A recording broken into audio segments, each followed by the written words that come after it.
Sir मैं मनीष स्वागत करता हूं आपको अपने इस यूट्यूब चैनल पे।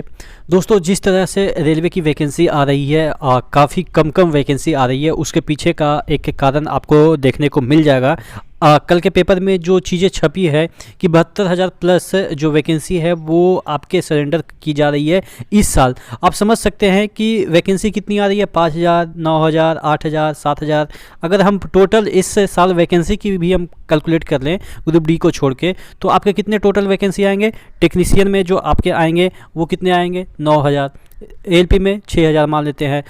तकरीबन कितना हो गया, 9 6 15,000 ये हो गया। आरआरबी जेई और एनटीपीसी मिला के तकरीबन वही 20,000 के अराउंड में जो भी आए, और या आरपीएफ वगैरह मिला के 30-35,000, यानी कि 40-50,000 अगर आता भी है, और इतना आता 50,000 आता है और 72,000 सरेंडर कर दिया जाता है ग्रुप डी को हम छोड़ रहे हैं तो फिलहाल के लिए।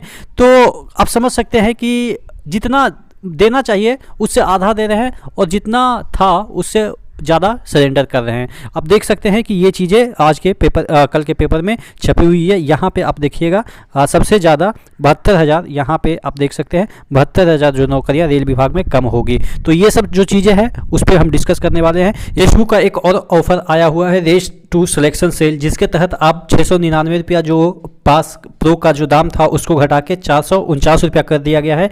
ER Manish coupon code use करते हैं तो आपको यहाँ पे 10% का एक्स्ट्रा डिस्काउंट मिलता है। यहाँ पे रेलवे की तमाम जितने भी एग्जाम हो रहे हैं सभी एग्जाम की तैयारी आप कर सकते हैं, और भी जितने भी एग्जाम SSC और डिफेंस वगैरह के होने वाले हैं सभी एग्जाम की तैयारी आप एक साल तक बिना किसी हेजिटेशन के विथ डिटेल आपको सॉल्यूशन मिल जाता है एक एक क्वेश्चन का, और लेटेस्ट पैटर्न पे मिल जाता है। तो नीचे डिस्क्रिप्शन बॉक्स में इसका लिंक दिया हुआ है, वहाँ से जाके जल्दी इस ऑफर को ग्रैब कर लीजिएगा, क्योंकि ये जो ऑफर है वो जल्द ही खत्म होने वाली है। तो मैं बात कर रहा था जो ये आपका केंद्र में मार्च तक 10% बढ़ेंगे जॉब। हालांकि यहाँ पे जो दे रखा है 10% मार्च तक बढ़ेंगे जॉब, लेकिन जो रेलवे के पॉइंट ऑफ व्यू से हम बात करें तो यहाँ पे नौकरियाँ घटने के और इशारा कर रहा है। यहाँ पे देखिएगा जो चीज़ें दे रखी है, इसमें देखिएगा इस साल मार्च तक केंद्र सरकार के कर्मचारियों की संख्या 35.1 लाख के रिकॉर्ड स्तर पर पहुंच सकती है। अंतरिम बजट के दस्तावेज के मुताबिक इसमें पिछले साल के मुकाबले 12% बढ़ोतरी होगी। इसके चलते वित्त वर्ष 24-25 में कर्मचारियों के वेतन भत्तों पर खर्च 6.9 बढ़कर 3.2 लाख करोड़ रुपये तक पहुंच जाएगा। इसमें केंद्र सरकार के नियंत्रण वाली कंपनियां CPASI शामिल नहीं है। केंद्र में सभी मंत्रालयों और विभागों को ऐसे रिजर्व वैकेंसी की पहचान के लिए आंतरिक समिति गठित करने के निर्देश दिए गए हैं, जिसमें लंबे समय तक नहीं भरा गया है।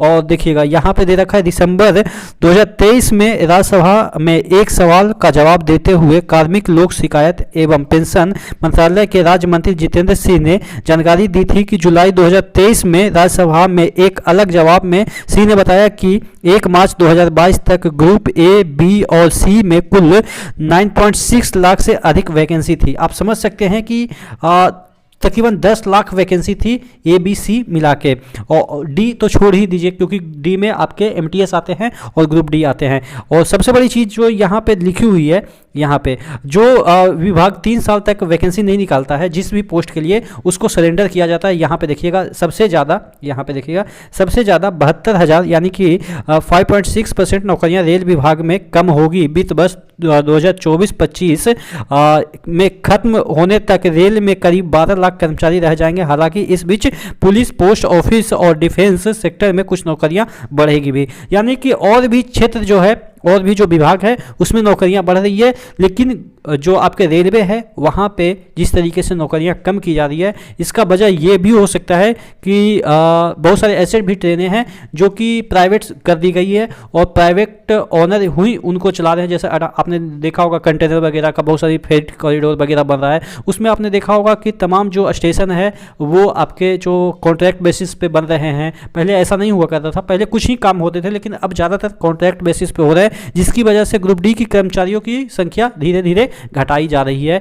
ग्रुप डी क्या कर सकते हैं, ग्रुप सी के भी आप समझ सकते हैं कि जो काम पहले पूछताछ केंद्र पे जो टिकट पूछताछ केंद्र पे क्लर्क करते थे वो अब ठेके पे 2,000 10,000 की नौकरियां देके यानी कि ठेके पे करवाए जाते हैं। पहले टिकट जो काटते थे वो भी आपके जो है वो उसके लिए वैकेंसियाँ निकलती थी। अब आपने देखा होगा कि टीटी की वैकेंसी भी नहीं निकलती है। वो अलग बात है कि एग्जामिनर होते हैं, लेकिन उस तरह की वैकेंसियाँ अब नहीं निकलती है, क्योंकि टिकट काटने का जो काम है वो प्राइवेट जो लोग हैं वो करते हैं। तो इस तरह से आप समझ सकते हैं कि 72 हज़ार अगर एक साल में नौकरियाँ कम की जाएगी तो रेलवे में बच्चों का आना कैसे हो पाएगा। आप समझ सकते हैं कि 5,000 6,000 नौकरियां दे रहे हैं साल भर में और 72,000 ये सरेंडर कर रहे हैं, तो इसके पीछे क्या इंटेंशन हो सकता है। आप ज़रूर बताइए कमेंट करके कि क्या ऐसा करना चाहिए। नीचे डिस्क्रिप्शन बॉक्स में लिंक दिया हुआ है, वहाँ से जाके टेक्स्ट बुक के ऑफर को जरूर ग्रैब कर लीजिएगा। नेक्स्ट वीडियो में मिलते हैं, तब तक के लिए जय हिंद।